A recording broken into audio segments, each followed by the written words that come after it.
আসসালামু আলাইকুম। আমন্ত্রণ জানাচ্ছি জাগরণী টেলিভিশনের সন্ধ্যাবেলায়। আপনাদের সঙ্গে আছে আমি HR রাসেল। শুরুতেই জানিয়ে দেব প্রধান প্রধান বিষয়গুলো। কোটা আন্দোলন ঘিরে নিহত ব্যক্তিদের স্মরণে দেশে চলছে একদিনের শোক, মসজিদ মন্দিরে বিশেষ প্রার্থনা। দেশের প্রবাসী আয়ে বড় ধাক্কা, কোটা সংস্কার আন্দোলনের জেরে 2 সপ্তাহে আয় নেমেছে প্রায় অর্ধেকে। এবং জামায়াত শিবিরকে নিষিদ্ধ করার সিদ্ধান্ত নিয়েছে ক্ষমতাসীন দল আওয়ামী লীগ। 2-1 দিনের মধ্যে আসছে চূড়ান্ত সিদ্ধান্ত। শুনছিলেন প্রধান প্রধান বিষয়গুলো, এবারে জানাবো বিস্তারিত। সম্প্রতি কোটা সংস্কার আন্দোলন ঘিরে দেশজুড়ে নিহত ব্যক্তিদের স্মরণে আজ মঙ্গলবার দেশব্যাপী শোক পালন করছে সরকার। শোক পালনের অংশ হিসেবে মসজিদে দোয়া মাহফিল এবং মন্দির, গির্জা, প্যাগোডায় করা হচ্ছে বিশেষ প্রার্থনা। 30 জুলাই সোমবার মন্ত্রিসভার বৈঠকে সারা দেশের একদিনের শোক পালনের সিদ্ধান্ত নেয় সরকার। সচিবালয়ে মন্ত্রিপরিষদ সচিব মোহাম্মদ মাহবুব হোসেন সাংবাদিকদের সরকারের এই সিদ্ধান্তের কথা জানান। তিনি জানান, মন্ত্রিসভার বৈঠকে নিহত ব্যক্তিদের স্মরণে শোক প্রস্তাব গ্রহণ করা হয়েছে। বৈঠকে কোটা আন্দোলন নিয়ে যে পরিস্থিতি হয়েছিল সে বিষয়ে একটি প্রতিবেদন উপস্থাপন করা হয়। পরে এ নিয়ে আলোচনা হয়। সেই আলোচনার ভিত্তিতে শোক প্রস্তাব গ্রহণ করা হয় এবং মঙ্গলবার দেশব্যাপী শোক পালনের সিদ্ধান্ত নেওয়া হয়। সরকারের গৃহীত সিদ্ধান্ত অনুযায়ী আজ মঙ্গলবার শোক দিবস পালন করছে সরকারি ও বেসরকারি বিভিন্ন সংগঠন। কোটা আন্দোলনে নিহতদের স্মরণে দেশের বিভিন্ন মসজিদ, মন্দির ও অন্যান্য ধর্মীয় প্রতিষ্ঠানগুলোতে আয়োজন করা হয় বিশেষ প্রার্থনার। অনেকেই দিবসটিকে উপলক্ষ করে কালো ব্যাজ ধারণ করেন। কোটা সংস্কার আন্দোলনের জেরে বড় ধাক্কা লেগেছে দেশের রেমিটেন্সে। আন্দোলন কেন্দ্রিক সহিংসতার কারণে বিভিন্ন বাণিজ্যিক ব্যাংক ও ইন্টারনেট বন্ধ থাকায় মারাত্মক প্রভাব পড়েছে প্রবাসী আয়ে। চলতি মাসের প্রথম 13 দিনের তুলনায় পরের 2 সপ্তাহে প্রবাসী আয় কমে গেছে প্রায় অর্ধেক। বিস্তারিত ডেস্ক রিপোর্টে। সোমবার বৈদেশিক আয়ের হালনাগাদ তথ্য জানাতে প্রতিবেদন প্রকাশ করে বাংলাদেশ ব্যাংক। প্রতিবেদন অনুযায়ী জুলাই মাসের প্রথম 2 সপ্তাহে প্রবাসী আয় এসেছে দিনে $7,80,00,000 আর পরের 2 সপ্তাহে অর্থাৎ 14 থেকে 27 জুলাই প্রতিদিন প্রবাসী আয় এসেছে গড়ে $4,20,57,857, যা আগের 13 দিনের তুলনায় প্রায় অর্ধেক। বাংলাদেশ ব্যাংকের তথ্য বলছে, চলতি জুলাই মাসে 27 দিনে প্রবাসী আয় এসেছে $156,74,60,000। এর মধ্যে প্রথম 13 দিনে আসে $97,86,40,000 এবং 14 থেকে 20 জুলাই 7 দিনে আসে $45,70,50,000।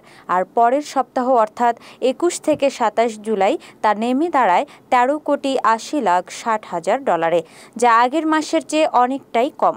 সূত্র জানায়, শিক্ষার্থীদের আন্দোলনকে কেন্দ্র করে 18 জুলাই সন্ধ্যার পর থেকে সারা দেশে ইন্টারনেট বন্ধ হয়ে যাওয়ায় ব্ল্যাক আউটের ফলে প্রবাসীরা কোনো রেমিটেন্স পাঠাতে পারেননি। আর এতেই এমন নেতিবাচক প্রভাব পড়েছে প্রবাসী আয়ে। বিতর্কিত কর্মকাণ্ডের জন্য জামায়াত শিবিরকে নিষিদ্ধ করার সিদ্ধান্ত নিয়েছে ক্ষমতাসীন দল আওয়ামী লীগের নেতৃত্বাধীন 14 দলীয় জোট।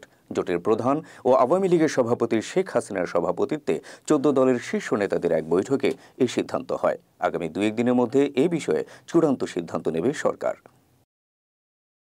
সোমবার প্রধানমন্ত্রী শেখ হাসিনার সরকারি বাসভবন গণভবনে অনুষ্ঠিত বৈঠক শেষে অপেক্ষমাণ সাংবাদিকদের ব্রিফিং করেন আওয়ামী লীগের সাধারণ সম্পাদক ওবায়দুল কাদের। এ সময় তিনি জামায়াত শিবিরকে নিষিদ্ধ করার সিদ্ধান্তের বিষয়টি সাংবাদিকদের অবহিত করেন। তিনি জানান, তাদের বৈঠকে জামায়াত শিবিরের রাজনীতি নিষিদ্ধ করার সিদ্ধান্ত সর্বসম্মতভাবে গৃহীত হয়েছে। কেন তারা এমন সিদ্ধান্ত নিলেন, এমন প্রশ্নে ওবায়দুল কাদের জানান, 14 দলীয় জোটের নেতারা মনে করেন বিএনপি, জামায়াত, ছাত্রদল, শিবির ও তাদের দোসর উগ্রবাদী জঙ্গি গোষ্ঠী সন্ত্রাস, নৈরাজ্য, হত্যাকাণ্ডের মাধ্যমে দেশকে অকার্যকর করার ষড়যন্ত্র করছে। অতি সম্প্রতি চোরাগোপ্তা হামলা করে এবং গুলিবর্ষণ করে সরকারের উপর দায় চাপাতে তারা দেশে অস্থিতিশীল পরিস্থিতি সৃষ্টি করেছে। তাই দেশের মানুষের সার্বিক নিরাপত্তার কথা মাথায় রেখেই এমন সিদ্ধান্ত নেন বলে জানান তিনি। সর্বসম্মত সিদ্ধান্ত গৃহীত। যদিও 2013 সালে উচ্চ আদালতের রায়ের প্রেক্ষিতে জামায়াতে ইসলামীর নিবন্ধন বাতিল করে নির্বাচন কমিশন, আর এই দলটির ছাত্র সংগঠনের নামই ইসলামী ছাত্র শিবির। দর্শক, সন্ধ্যাবেলার এই পর্যায়ে নিচ্ছে ছোট্ট একটি বিরতির পর যা থাকছে। ভেনেজুয়েলায় প্রেসিডেন্ট নির্বাচনের ফলাফল প্রত্যাখ্যান করে ব্যাপক বিক্ষোভে নেমেছে বিরোধী দল। তাদের দমনে মাঠে নেমেছে দেশটির নিরাপত্তা বাহিনী। এবং কোনো প্রতিরোধ ছাড়াই প্যারিস অলিম্পিকে নাদালকে হারিয়ে এগিয়ে গেলেন জোকোভিচ, হতাশ নাদাল সমর্থকরা। মানবদেহের নানা রোগ ও রোগ প্রতিরোধে সচেতনতা বাড়াতে জাগরণী টেলিভিশনের স্বাস্থ্য বিষয়ক অনুষ্ঠান স্বাস্থ্য নিরাময় বার্তা শীঘ্রই দেখবেন জাগরণী টেলিভিশনে।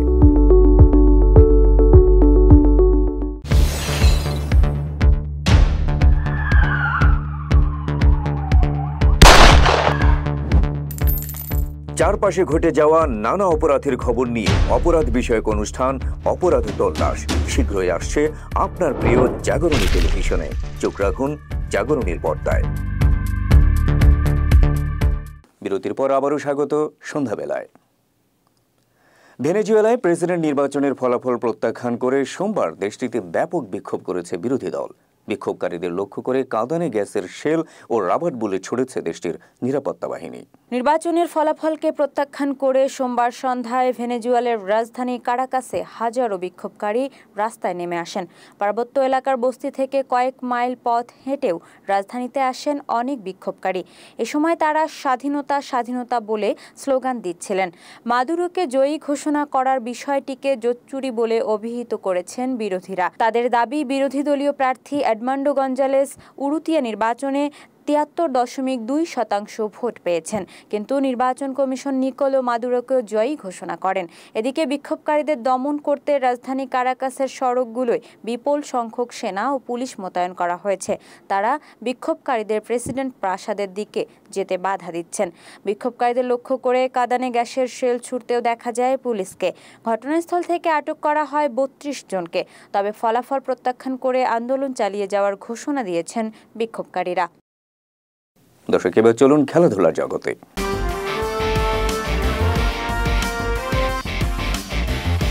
প্যারিস অলিম্পিকে অপ্রত্যাশিতভাবে নিজের সেরা খেলাটা উপহার দিতে পারেননি কিংবদন্তি টেনিস তারকা রাফায়েল নাদাল।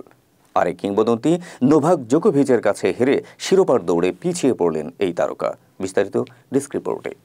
প্যারিস অলিম্পিকে ফিটনেস আর বয়স বিবেচনায় এগিয়েছিলেন রাফায়েল নাদাল। তবে নোভাক জোকোভিচের সঙ্গে লড়াইয়ে আর কোনো প্রতিফলন ঘটাতে পারেননি তিনি। দর্শকরা এই দুই তারকার জমজমাট লড়াই প্রত্যাশা করলেও বড় ব্যবধানেই হেরে যান নাদাল। সোমবার প্যারিসের কোর্ট ফিলিপে কার্টিয়ারে প্রথম সেটে 6-1 গেমে হারের পর দ্বিতীয় সেটে দুর্দান্ত কামব্যাক করেও স্প্যানিশ টেনিস তারকা হেরেছেন 6-4 গেমে। এতে প্যারিস অলিম্পিকে টেনিস একক থেকে বিদায় নিতে হলো বিশ্বসেরা নাদালকে। তৃতীয় রাউন্ডে উঠে গেছেন আরেক বিশ্বসেরা জোকোভিচ। এর মধ্য দিয়ে মুখোমুখি লড়াইয়েও এগিয়ে থাকলেন জোকোভিচ। দুজনের মধ্যে মোট 60 বারের লড়াইয়ে জোকোভিচ জিতেছেন 31টিতে। নাদালকে হারিয়ে তাই উচ্ছ্বসিত জোকোভিচ জানালেন, এখন অনেকটাই নির্ভার তিনি, যদিও নাদাল ভক্তদের হৃদয়ে বইছে রক্তক্ষরণ। দর্শক, এবার বিনোদন জগৎ।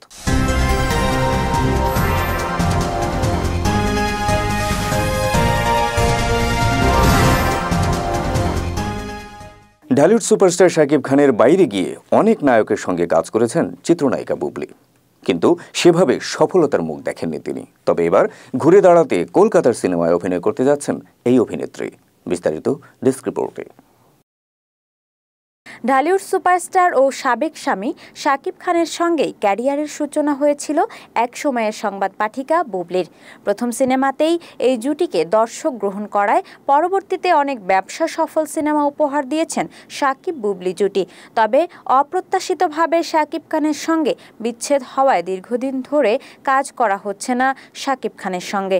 এই অবস্থায় ক্যারিয়ার গোছাতে অন্যান্য নায়কদের সঙ্গে বেশ কিছু সিনেমায় অভিনয় করলেও দর্শক সেভাবে গ্রহণ করেননি তাকে। তবে হেরে যাওয়ার পাত্রী নন বুবলি। নিজের ক্যারিয়ারকে চাঙ্গা করতে এবার কলকাতার সিনেমায় অভিনয় করতে যাচ্ছেন এই নায়িকা। জানা গেছে, আসছে দুর্গাপূজায় ফ্ল্যাশব্যাক সিনেমার একটি সিনেমা দিয়ে ওপার বাংলার ইন্ডাস্ট্রিতে অভিষেক হতে যাচ্ছে তার। বিষয়টি নিশ্চিত করেছেন সিনেমার নির্মাতা রাশেদ রাহা।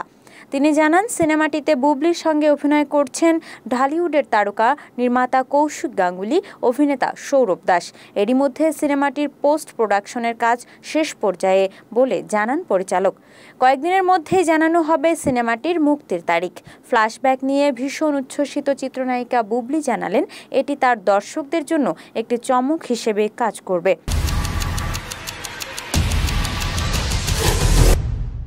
সাইকোলজিক্যাল থ্রিলারধর্মী গল্পের সিনেমা ফ্ল্যাশব্যাক দিয়ে আবারও ঘুরে দাঁড়াবে চিত্রনায়িকা বুবলির ক্যারিয়ার, এমনটাই প্রত্যাশা বুবলি ভক্তদের। দর্শক, এবারে একটি শোক সংবাদ। এক যুগেরও বেশি সময় ক্যান্সারের সঙ্গে লড়াই করে অবশেষে না ফেরার দেশে পাড়ি জমালেন সঙ্গীতশিল্পী হাসান আবিদুর রেজা জুয়েল। মঙ্গলবার সকাল 11:53 শেষ নিঃশ্বাস ত্যাগ করেন তিনি। ইন্না লিল্লাহি ওয়া ইন্না ইলাইহি রাজিউন। শিল্পীর মৃত্যুর খবরটি নিশ্চিত করেছেন তার স্ত্রী সঙ্গীতা আহমেদ। 90 দশকের অডিও ইন্ডাস্ট্রিতে জনপ্রিয় এক নাম ছিল হাসান আবিদুর রহমান জুয়েল। সফট ঘরানার মোলায়েম কণ্ঠের অধিকারী এই শিল্পী ছিলেন দেশের অসংখ্য শ্রোতার পছন্দের তারকা। 2011 সালে জুয়েলের লিভার ক্যান্সার ধরা পড়লে দেশ বিদেশে চিকিৎসা চালিয়ে যান এই শিল্পী। তবে আর শেষ রক্ষা হলো না তার। মঙ্গলবার বেলা 11:53 রাজধানীর একটি বেসরকারি হাসপাতালে থাকা অবস্থায় মারা গেলেন জানি সবকিছু ভুলে থাকা যায় খ্যাত এই শিল্পী। 1993 সালে আইয়ুব বাচ্চুর সুরে প্রথম অ্যালবাম কুয়াশা প্রহর প্রকাশ হয় তার। প্রথম অ্যালবামেই শ্রোতাদের মন জয় করেন জুয়েল। এরপর একে একে প্রকাশিত হয় এক বিকেলে, আমার আছে অন্ধকার, একটা মানুষ, দেখা হবে না, বেশি কিছু নয় সহ বেশ কিছু শ্রোতানন্দিত অ্যালবাম। কাজ করেছেন অসংখ্য সিঙ্গেল ও মিশ্র অ্যালবামেও। গান ছাড়া টেলিভিশন অনুষ্ঠান উপস্থাপনা ও তথ্যচিত্র নির্মাতা হিসেবেও বেশ পরিচিতি ছিল তার। জুয়েলের এমন অকাল চলে যাওয়ায় শোকাহত দেশের সাংস্কৃতিক অঙ্গন, শোকাহত জাগরণী টেলিভিশন পরিবার। দর্শক, এই ছিল আমাদের আজকের সন্ধ্যাবেলায়। শেষ করার আগে প্রধান বিষয়গুলো জানিয়ে দেব আরও একবার।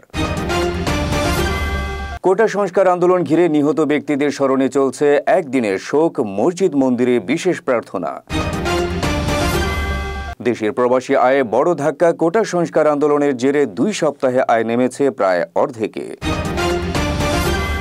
এবং জামায়াত শিবিরকে নিষিদ্ধ করার সিদ্ধান্ত নিয়েছে ক্ষমতাসীন দল আওয়ামী লীগ।